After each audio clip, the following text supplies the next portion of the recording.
شادی ہو کر جب میں سسرال آئی تو سب نے ہی میرے ناز نخرے اٹھائے تھے۔ میرے سسرال میں جوائنٹ فیملی سسٹم تھا۔ میں سب سے چھوٹی بہو تھی۔ عمران اپنے گھر میں سب سے چھوٹے تھے۔ بڑے چاروں بھائی شادی شدہ تھے۔ ان چاروں بھائیوں کی ایک ہی بہن تھی اور وہ بھی سب سے بڑی۔ عمران نے مجھے پہلے دن ہی یہ بات سمجھا دی تھی کہ ان کی بڑی بہن کی عزت ویسے ہی کرنی ہے جیسے ان کی والدہ کی کرنی ہے۔ بڑی بہن غیر شادی شدہ ہے اور شادی نہیں کرنا چاہتی، اسی لیے ہمیشہ ہمارے ساتھ ہی رہیں گی۔ سسر حیات نہیں تھے، سب بھائی ایک ہی بڑے سے گھر میں رہتے تھے۔ میری سب جٹھانیاں بھی بڑی نند کو آپا کہتی تھیں اور اس کی عزت بالکل ساس کی طرح کرتی تھیں۔ جو بات مجھے اپنی نند میں کچھ عجیب سی لگی وہ یہ تھی کہ وہ پورا دن اپنے کمرے میں بند رہتی تھی، ہر وقت دوپٹہ اوڑھے رکھتی تھی، اور جب وہ اپنے کمرے میں ہوتی تو کسی کو بھی ان کے کمرے میں جانے کی اجازت نہیں تھی۔ وہ بس کھانا کھانے کے وقت باہر آتی اور کھانا کھا کر کمرے میں چلی جاتی۔ گھر کا کوئی بھی معاملہ ہوتا، جب تک بڑی آپا اس کام کا نہ کہہ دے چاروں بھائیوں میں سے کوئی وہ کام نہیں کرتا تھا۔ میری ساس کی اہمیت بھی میری نند کے سامنے ثانوی سی تھی۔ کاروبار میں بھی کوئی لین دین کی بات آتی تو نند سے مشورہ کیا جاتا۔ مجھے یہ بات کچھ عجیب سی لگی تھی۔ ویسے تو عمران مزاج کے بہت اچھے تھے، لیکن چاروں بھائی بہن کے خلاف ایک لفظ نہیں سنتے تھے۔ کہتے تھے وہ اللہ کی بندی ہے، اس نے اپنی ساری جوانی اللہ کی عبادت میں گزار دی ہے، وہ نیک اور پاکیزہ روح ہے۔ اپنی بہن کا وہ بہت احترام کرتے تھے۔ یہاں تک تو بات مجھے بھی اتنی بری نہیں لگی، واقعی وہ کسی غیر مرد کے سامنے نہیں آتی تھی، سفید چادر کے بنا میں نے اسے نہیں دیکھا تھا۔ لیکن جو باتیں میرے سامنے آہستہ آہستہ کھلنے لگی وہ مجھے کچھ تشویش میں ڈالنے لگی تھیں۔ جب بھی میری نند کھانا کھانے کے لیے کمرے سے باہر آتی، چاروں بھائی اور ان کی بیویاں احتراماً کھڑے ہو جاتے، بس ساس بیٹھی رہتی۔ مجھے اپنی ساس کے لیے عجیب سا محسوس ہوتا تھا، لگتا تھا کہ وہ ساس نہ ہو، کیونکہ وہ ہر بات کا مشورہ چاروں بیٹے بہن سے لیتے تھے۔ ایک بار میں نے سب بھائیوں کو ایسا کام کرتے دیکھا کہ میں حیران سی رہ گئی۔ میں نے دوسرے دن شام میں چائے بناتے ہوئے اپنی جٹھانی سے پوچھا کہ ہمارے گھر کے مرد آپا جی کو جتنی اہمیت دیتے ہیں امی کو اس سے آدھی بھی نہیں دیتے، حالانکہ وہ ماں ہیں، بہن سے زیادہ حسن سلوک اور فرما برداری کا حق رکھتی ہیں۔ میری بات سن کر مجھ سے بڑی جٹھانی نے گھبرا کر مجھے چپ رہنے کا اشارہ کر دیا۔ کہنے لگی آہستہ بولو، اگر یہ بات کسی مرد نے سن لی تو تمہاری خیر نہیں ہے۔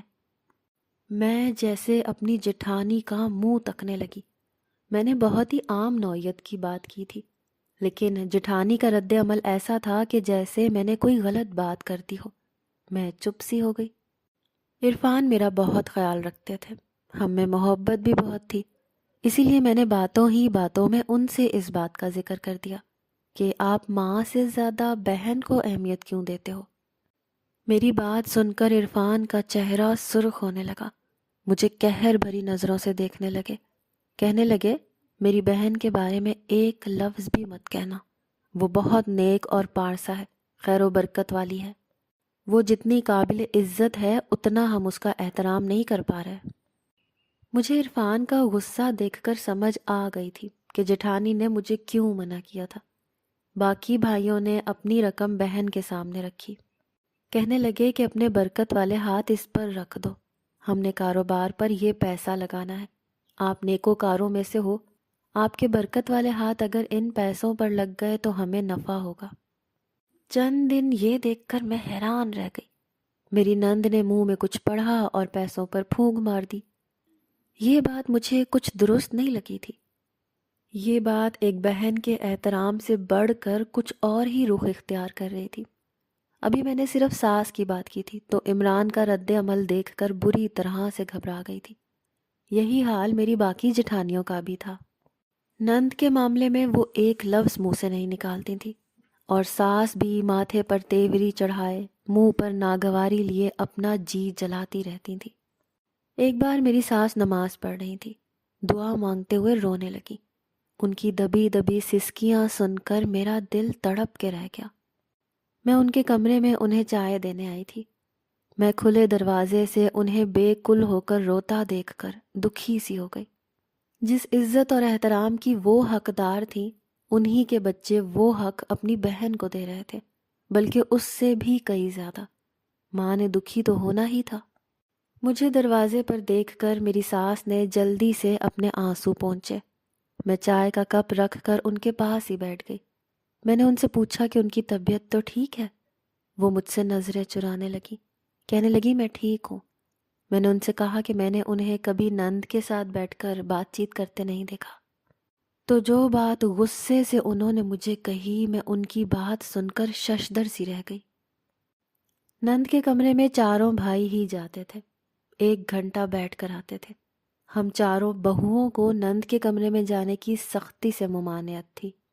ہمیں یہ حکم تھا کہ باوضو ہو کر نند کے لیے کھانا بنایا جائے، کیونکہ وہ پاک روح ہے۔ میں 14 جماعت پاس تھی۔ مجھے اس قسم کی باتوں کو اپنانا کچھ جہالت سا لگ رہا تھا۔ میری دوسری جٹھانیاں وہ سب کچھ کرتی تھیں جو میرے جیٹھ انہیں کہتے تھے۔ رمضان المبارک کے مبارک مہینے کا چاند نکلتے ہی میری نند سفید لباس میں باہر آئی، کھلے صحن میں کھڑی ہو گئی، چاند کو دیکھ کر آنکھیں بند کیں اور کچھ پڑھنے لگی۔ اس وقت صحن میں ہم سب موجود تھے، بس میری ساس موجود نہیں تھی، ان کی وہاں غیر موجودگی تھی۔ کچھ ہی دیر میں میری نند نے بند آنکھوں سے کہا کہ امی یہاں کیوں نہیں ہے؟ یہ سن کر چاروں بھائی صحن میں ماں کو ڈھونڈنے لگے، پھر انہیں پکارنے لگے۔ میں نے کہا میں امی کو بلا لاتی ہوں، تو عرفان نے مجھے یوں گھورا جیسے میری جان نکال دیں گے۔ کہنے لگے جب تک آپا جی حکم نہ دیں کوئی اپنی جگہ سے ہلے گا بھی نہیں۔ یہ ہماری ماں بھی نہ جانے ایک نیک عورت کے ساتھ کیوں ضد لگائے بیٹھی ہے۔ خدا کے غضب کی حقدار ہوگی تو پتہ چلے گا۔ اپنے شوہر کے منہ سے اپنی والدہ کے لیے یہ کلمات سن کر مجھے بہت برا لگا۔ چاروں بیٹوں نے شیر کی دھاڑ سے ماں کو پکارا تو وہ بیچاری چلی آئی، کہنے لگی کہ میں قرآن پاک پڑھ رہی تھی، اسی لیے دیر ہو گئی۔ میرا بڑا جیٹھ لہو رنگ آنکھیں لیے انہیں گھورنے لگا، کہنے لگا آپا جی کے کہنے پر چلا کریں، جب انہوں نے کہہ دیا کہ یہاں پہنچ جاؤ تو پھر پہنچ جانا چاہیے تھا۔ نند نے جیٹھ کو چپ رہنے کا اشارہ کیا۔ اس کے بعد میرے جیٹھ نے جس عمل کے لیے ہمیں کہا وہ میں مر کر بھی نہیں کر سکتی تھی۔ میں نے صاف انکار کر دیا۔ میری بات سن کر عمران نے ایک زوردار تھپڑ میرے منہ پر رسید کیا۔ میں حواس باختہ ہو کر رہ گئی۔ تھپڑ اتنی زور کا تھا کہ میں دور جا کر گری تھی، میرا سر چکرا کر رہ گیا تھا۔ پھر عرفان میرے پاس آئے، غرا کر بولے کہ آئندہ اگر تم نے آپا جی کے لیے انکار کیا تو مجھ سے برا کوئی نہیں ہوگا۔ آہستہ آہستہ سب ہی مجھے گھورتے ہوئے اندر چلے گئے۔ آپا جی بھی جا چکی تھی، بس میری ساس وہیں رہ گئی تھی۔ میں یوں تھی کہ جیسے کوئی بے جان سا مجسمہ ہو۔ میری ساس نے ہی مجھے پانی پلایا، میرے آنسو صاف کیے، پھر مجھے کہنے لگی کہ یہ عورت نہیں ہے، یہ ڈائن ہے، خود کو نہ جانے کیا سمجھتی ہے، لیکن ایک دن میں اس کا راز فاش کر دوں گی۔ میری ساس نے غصے سے یہ الفاظ آپا جی کے لیے کہے تھے۔ مجھے آج اپنی قسمت کے خراب ہونے پر رونا آ رہا تھا۔ میرے جیٹھ نے سب خواتین سے یہ کہا کہ آپا جی کے ہاتھ کا بوسہ لے کر اس کے ہاتھ کو احتراماً آنکھوں پر لگاؤں۔ میں ان باتوں کو نہیں مانتی تھی، پھر میں یہ عمل جبراً کیوں کرتی؟ سب سے پہلے میری ساس نے آپا جی کے ہاتھ بے بسی سے پکڑ کر چوما اور آنکھوں کو لگایا۔ میری ساس کے چہرے سے صاف لگ رہا تھا کہ وہ یہ سب حالت مجبوری میں کر رہی ہیں۔ پھر باری باری سب بھائیوں نے یہی عمل دہرایا، اس کے بعد ان کی بیگمات نے، لیکن میں نے انکار کر دیا، جس کا نتیجہ میرے گال پر عمران کی انگلیوں کے نشانات کی صورت میں موجود تھا۔ اس وقت مجھے اپنی ساس ہی سب سے بڑی ہمدرد لگ رہی تھی۔ اس دن بھی جب میں اپنی ساس کو چائے دینے گئی تھی اور ان سے کہا تھا کہ وہ آپا جی سے بات کیوں نہیں کرتی، وہ ان کی بیٹی ہے، تو وہ چلا کر بولی تھیں کہ وہ میری بیٹی نہیں ہے، ڈائن ہے۔ مجھے میری ساس اپنے کمرے میں لے گئی، پھر مجھ سے کہنے لگی تم چپ کر جاؤ، اللہ کی ذات بہت بڑی ہے، برائی کا انجام بھی برا ہی دکھائے گی۔ میں نے اپنی ساس کی طرف دیکھا، میں نے ان سے پوچھا کہ آخر یہ سب کیا ہے؟ پھر جو انکشافات میری ساس نے مجھ پر کھولے، میری روح تک کام گئی۔ دوسرے دن میں نے عمران سے معافی مانگ لی۔ عمران اب بھی غصے میں تھے، کہنے لگے آپا جی سے معافی مانگو۔ سحری کا وقت تھا، وہ سحری کر چکی تھی، مجھے کھانا دینے کا بھی حکم نہیں تھا، اسی لیے میں بالکل بھوکی پیاسی تھی۔ میں نے ہاتھ جوڑ کر آپا سے بھی معافی مانگ لی۔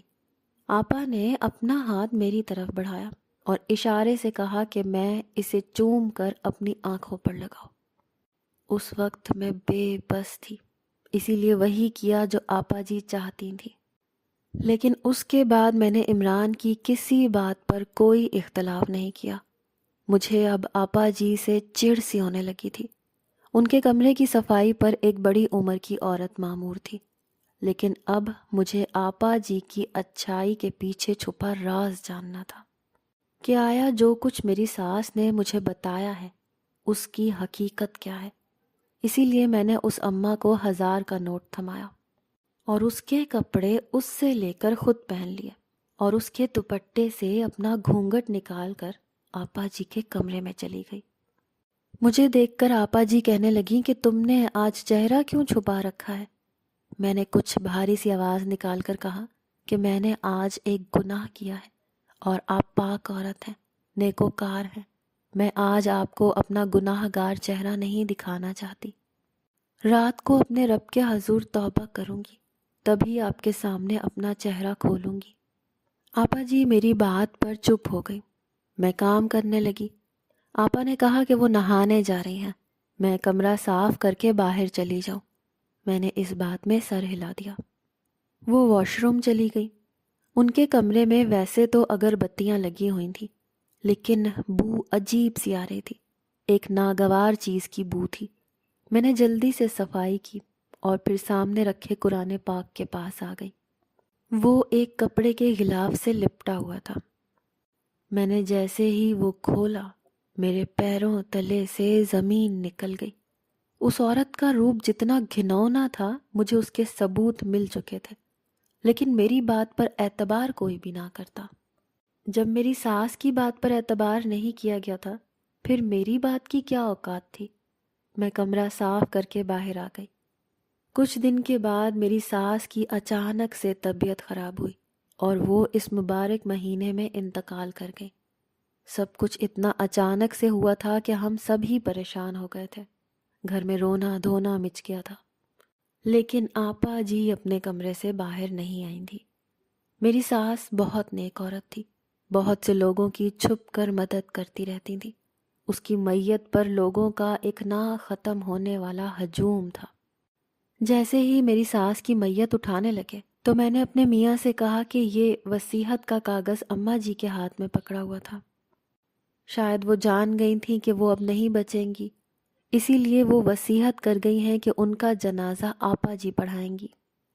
میرے میاں نے میرے ہاتھ سے وہ رکا پکڑا اور پڑھنے لگے۔ اس میں یہی لکھا تھا کہ میں بہت گنہگار عورت ہوں، مجھے اپنی بخشش کی کوئی امید نہیں ہے، اسی لیے میرا جنازہ میری بیٹی پڑھائے گی۔ وہ پاک عورت ہے، نیکوکار ہے، شاید اس کی وجہ سے میری بخشش ہو جائے۔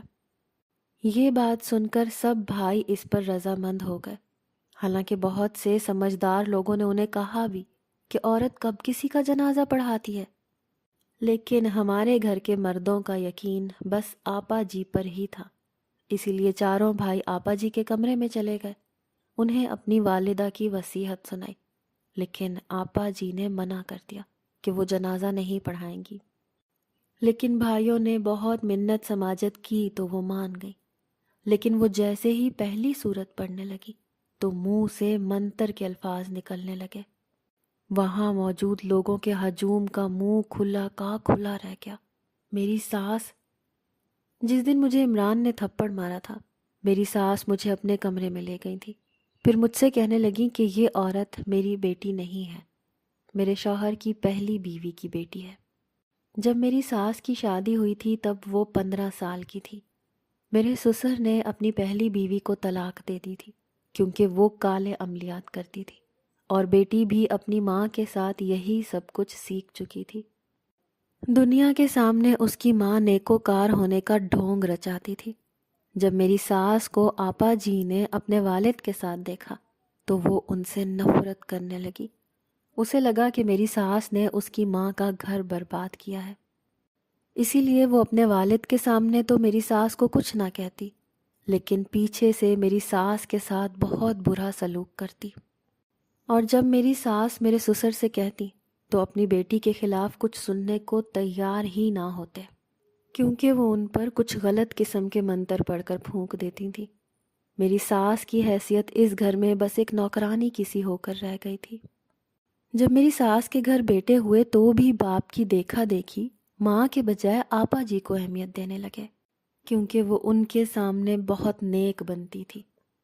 میرے سسر اپنے بیٹوں کے سامنے میری ساس کو گالیاں دیتے تھے، مارتے تھے، کہتے تھے کہ میری نیک بیٹی پر تو ایسے غلط الزام لگاتی ہے، وہ میری بیٹی ہے، میرا خون ہے، اپنی ماں کی طرح نہ بن جائے، اسی لیے تو میں نے اس کی ماں کو چھوڑ دیا۔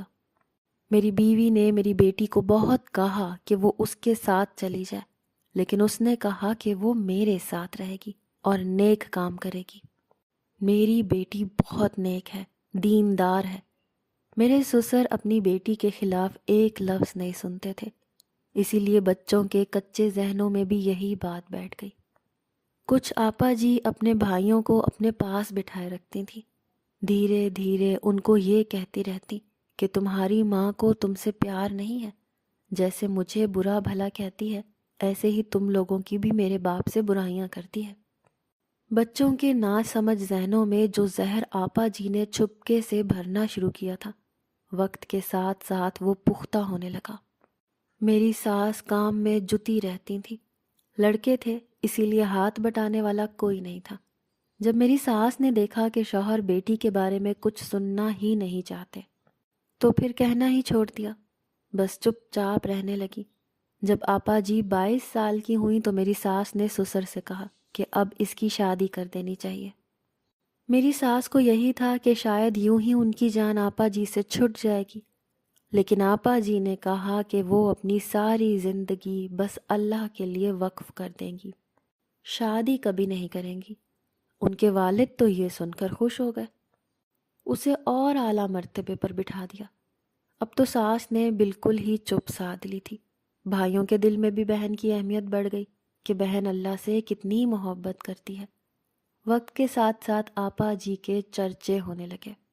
بھائیوں نے بھی والد کی طرح آپا جی کو ہی اہم سمجھ لیا تھا، اس کے خلاف ایک لفظ نہیں سنتے تھے۔